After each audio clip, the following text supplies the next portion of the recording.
Welcome back to AM Northwest. What if you could get what you want by shifting your mindset? Here to share a lesson from her latest book, we welcome back the author of All the Things I Wish I Knew, Master Life Coach Sarah Centrella. Great to see you. Good to see you, Helen. Let's talk about mindset, because you say mindset is everything. Oh, yeah. And I think a lot of people hear that and have heard that term or that phrase and think, okay, maybe I have some sort of understanding. Right. But they don't know how to actually put it into practice in their life or use their mind and their thoughts and the power that your thoughts have to create your future, to get you what you want. They really don't know what to do with that. Like, how do I make my mindset work for me? Okay, tell me, what is a good mindset versus a negative mindset? So I think a mindset that a lot of people are going around with today is one of stress, anxiety. Those are probably really common. Probably all of our listeners have some sort of relationship with that.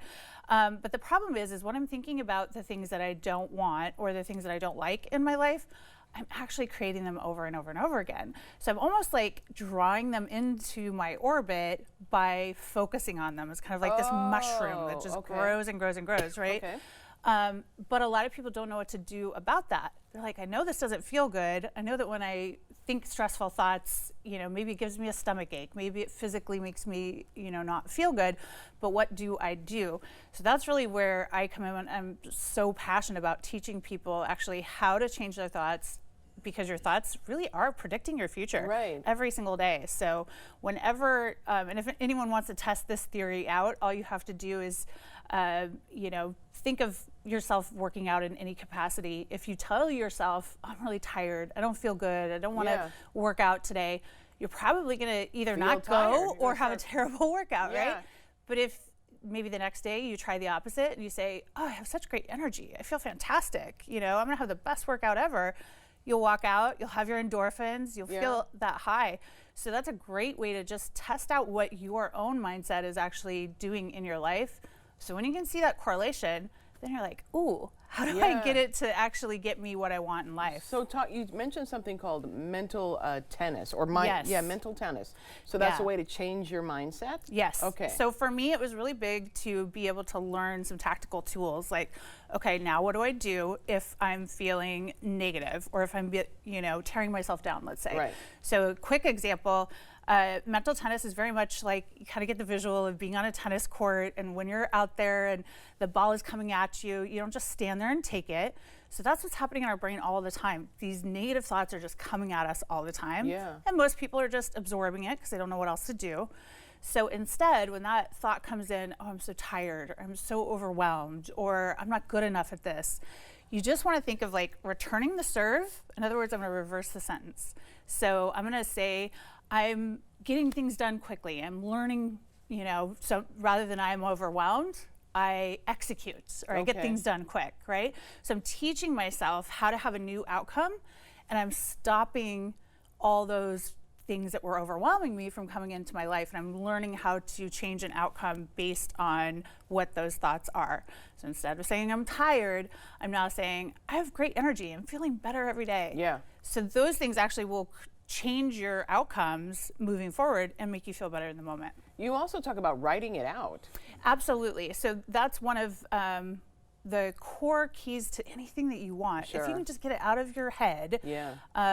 Most of us, again, are running around with just a million conversations in our head, to-do lists, whatever. Dump it out as often as you can. So if you find yourself feeling just kind of in a funk maybe, or just not feeling great, sit down with a journal and give yourself 10 minutes, give yourself half hour, and just dump out everything you've been thinking about. That'll really help you see what some of those thoughts are, because those thoughts are your mindset.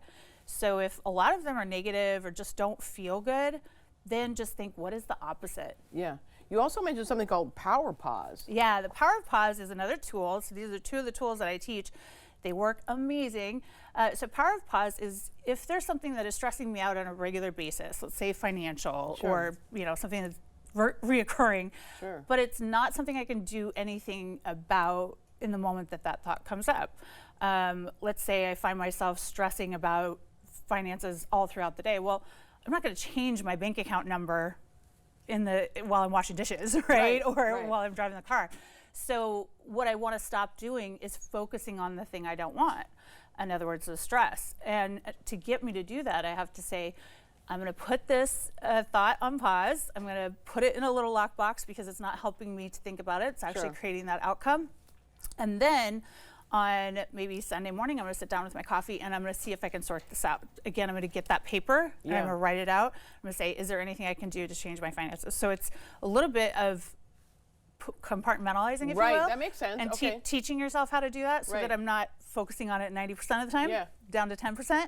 But then I'm actually taking action to see what I need to do to get it to change. So what can do. All fascinating information. We want to tell everyone again, the book is titled All the Things I Wish I Knew. Sarah Centrella, thank you very much. Great to see you again. So great to see you. All right, we'll be right back with more AM Northwest. Don't go away.